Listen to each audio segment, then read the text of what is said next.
ଅନୁଗୁଳ ଜିଲ୍ଲା ଆଠମଲ୍ଲିକ ବ୍ଲକ ଆମ୍ବସରମଣ୍ଡାଠାରେ ଥିବା ଜଙ୍ଘା ବଡ଼ଦେଉଙ୍କ ମନ୍ଦିର ପରିସରରେ 216ତମ ବୀର ସୁରେନ୍ଦ୍ର ସାଏ ନେତାଜୀ ଜୟନ୍ତୀ ପାଳିତ ହୋଇଯାଇଛି। ଏଥିରେ ଆଠମଲ୍ଲିକ ବିଧାୟକ ରମେଶ ଚନ୍ଦ୍ର ସାଏ, ବିଧାୟକ ପ୍ରତିନିଧି କାଳନ୍ଦୀ ଚରଣ ପ୍ରଧାନ, ଅନୁଗୁଳ ଜିଲ୍ଲା ଜନଜାତି ଉନ୍ନୟନ ପରିଷଦ ଅଧ୍ୟକ୍ଷ ସଦାଶିବ ନାୟକ, 6 ନମ୍ବର ଜିଲ୍ଲା ପରିଷଦ ସଦସ୍ୟ ଯୁଧିଷ୍ଠିର ସିଂ, ତିମିର ନାୟକ, କୁଶ ନାୟକ, ଗଣ୍ଡୱାନ ରାଜ୍ୟ ମହାସଚିବ ପ୍ୟାରୀମୋହନ ନାୟକ ପ୍ରମୁଖ ଉପସ୍ଥିତ ରହି ବୀରପୁତ୍ରମାନଙ୍କୁ ପୁଷ୍ପମାଲ୍ୟ ଅର୍ପଣ କରିଥିଲେ। ଗତ ଜାନୁଆରୀ ମାସ ସୋମବାର ଦିନ ପାଣ୍ଡିଆନଙ୍କ ସହିତ ପ୍ରେସ୍ ବିଜ୍ଞପ୍ତିରେ ସଦାଶିବ ନାୟକ ଦେଇଥିବା ଗଣ୍ଡୱାନ ବିରୋଧୀ ମନ୍ତବ୍ୟ ପାଇଁ ସର୍ବସାଧାରଣ ଦୁଃଖ ପ୍ରକାଶ କରିବା ସହ କ୍ଷମା ପ୍ରାର୍ଥନା ମାଗିଛନ୍ତି।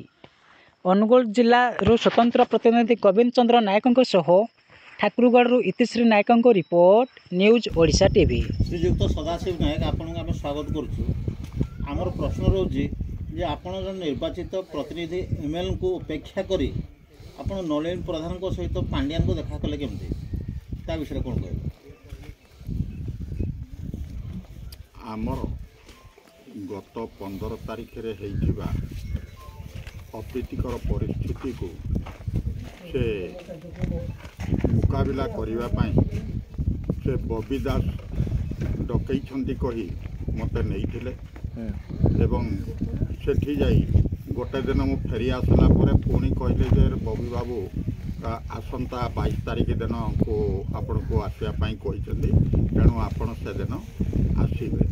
ସେଇଥିପାଇଁ ମୁଁ ଯାଇ ସେଠି ପହଞ୍ଚିଲି ଏବଂ ଦେଖିଲି ଯେ କିଛି ଗୋଟେ ଦୁଇଟା ଏମିତି 4ଟା 5ଟା ପର୍ଯ୍ୟନ୍ତ 6ଟା ପର୍ଯ୍ୟନ୍ତ ସେ ସମୟ ଗଡ଼େଇ ଗଡ଼େଇ ଚାଲିଲେ ଏବଂ ଏହି ସମୟ ଭିତରେ 1:30ରୁ 2ଟା ମଧ୍ୟରେ ଯେ କିଛି ଆମ ସମାଜର ଭାଇ ଏବଂ ଅନ୍ୟ କିଛି ଭାଇମାନେ ପୁରୀ ଯାଇ ଶଙ୍ଖ ଭବନରେ ଆସି ପହଞ୍ଚିବାର ମଧ୍ୟ ମୁଁ ଦେଖିବାକୁ ପାଇଲି ଏବଂ ତା ପୂର୍ବରୁ ମୁଁ ସେକେଣ୍ଡ ଫ୍ଲୋରରେ ଥିଲି।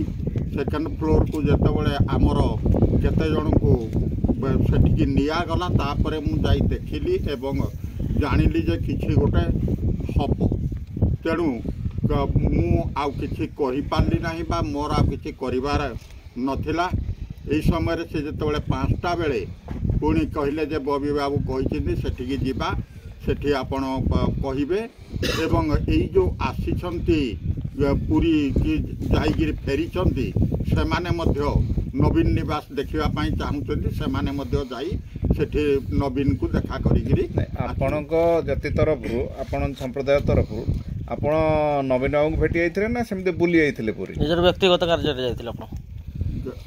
ପୁରୀ ମୁଁ ତ ଯାଇନଥିଲି, ମୁଁ କେବଳ ଆମର ଯେଉଁ ଅବଜର୍ଭର କୁନବିହାରୀ ଦାସ ଏବଂ ନଳିନୀ ପ୍ରଧାନ ଡକାଇଥିଲେ ଯେ ନାଇଁ ଆପଣଙ୍କୁ ବବି ଦାସ ଡାକିଛନ୍ତି, ସେଇଥିପାଇଁ ମୁଁ ଭୁବନେଶ୍ୱର ଯାଇ ଶଙ୍ଖ ଭବନରେ ଥିଲି। ନାଇଁ, ଡାକିବା ପୂର୍ବରୁ କହିଥିଲେ କି ଆପଣଙ୍କୁ ଆପଣଙ୍କ ସମ୍ପ୍ରଦାୟ ତରଫରୁ ଏଭଳି ଷ୍ଟେଟମେଣ୍ଟ ଦେବାର ଅଛି ଯେଉଁଥିରେ କି ଆପଣ ନଳିନୀ ବାବୁକୁ ସପୋର୍ଟ କରୁଛନ୍ତି ବୋଲି ସେଭଳିଆ କିଛି କହିଥିଲେ କି?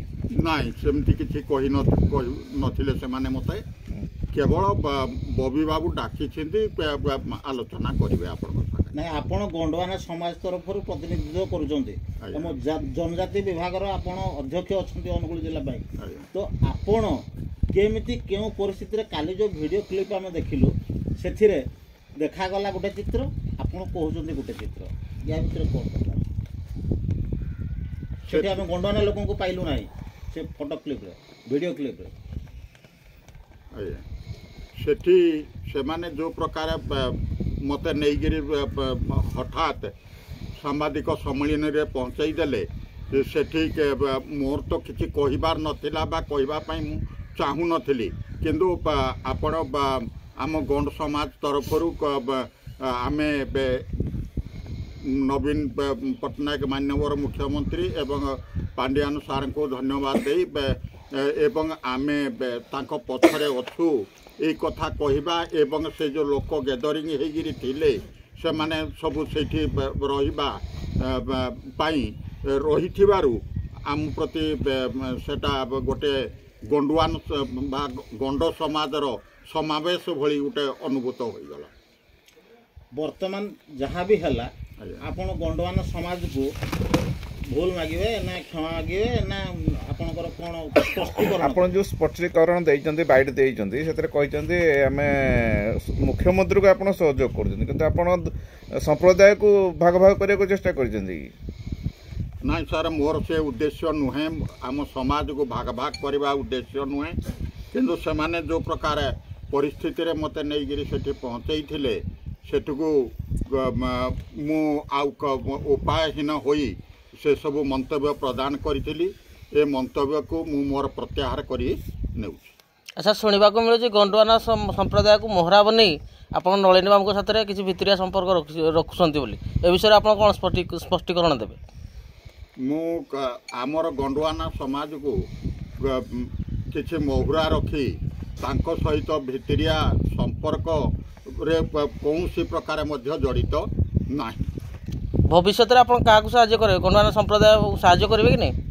ଗଣ୍ଡୁଆନା ସମ୍ପ୍ରଦାୟକୁ ନିଶ୍ଚିତ ଭାବରେ ସାହାଯ୍ୟ କରିବି ଏବଂ ମୁଁ ସବୁବେଳେ ସେ ଗଣ୍ଡୁଆନା ସମାଜ ସହିତ ରହିବି ଏବଂ ରହିଥିବି ମଧ୍ୟ। ଶେଷ ପ୍ରଶ୍ନ, ଆଠମଲ୍ଲିକ ମହୋତ୍ସବରେ ସ୍ଥାନୀୟ ବିଧାୟକଙ୍କୁ ଦେଖା ମିଳିଲା ନାହିଁ କିନ୍ତୁ ଆପଣ ନଳିନୀ ବାବୁଙ୍କ ସହିତ ଥିଲେ ଯିଏକି ପରାଜିତ ସାଂସଦ ପ୍ରାର୍ଥୀ, ତାପରେ କ'ଣ ବକ୍ତବ୍ୟ?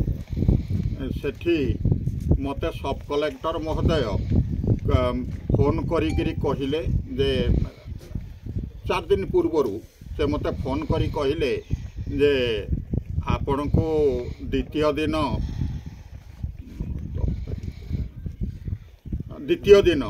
ଆପଣଙ୍କୁ ମୁଖ୍ୟ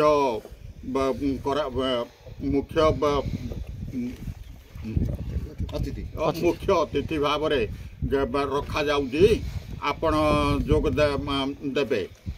ମୁଁ କହିଲି ଆଜ୍ଞା କ'ଣ ହେଉଛି? ମୁଁ ତ ଜାଣିନଥିଲି ଆଠମଲ୍ଲିକ ମହୋତ୍ସବ 22 ତାରିଖରେ ହେଉଛି ବୋଲି। କ'ଣ ହେଉଛି? ନାହିଁ ଆଠମଲ୍ଲିକ ମହୋତ୍ସବ ହେବ ତେଣୁକରି ଦ୍ୱିତୀୟ ଦିନ ଆପଣଙ୍କୁ ମୁଖ୍ୟ ଅତିଥି ଭାବରେ ଆମେ ରଖୁଛୁ ଏବଂ ସେ ନିମନ୍ତ୍ରଣ ପତ୍ରଟା ମଧ୍ୟ ପଠାଇ ଦେବୁ। ତେଣୁ ମୁଁ ସେଇ ହିସାବରେ ମୁଁ ଯାଇକି ପହଞ୍ଚିଥିଲି। ମୁଁ ପହଞ୍ଚିଲା ବେଳେ ଦେଖିଲି ନଳିନୀ ବାବୁ ଅଛନ୍ତି, ସେ ଆମର ଅବଜର୍ଭର କୁନବିହାରୀ ଦାସ ମଧ୍ୟ ଥିଲେ, ନହେଲେ ମୁଁ ତାଙ୍କ ସହିତ ବି ଯାଇ ନାହିଁ।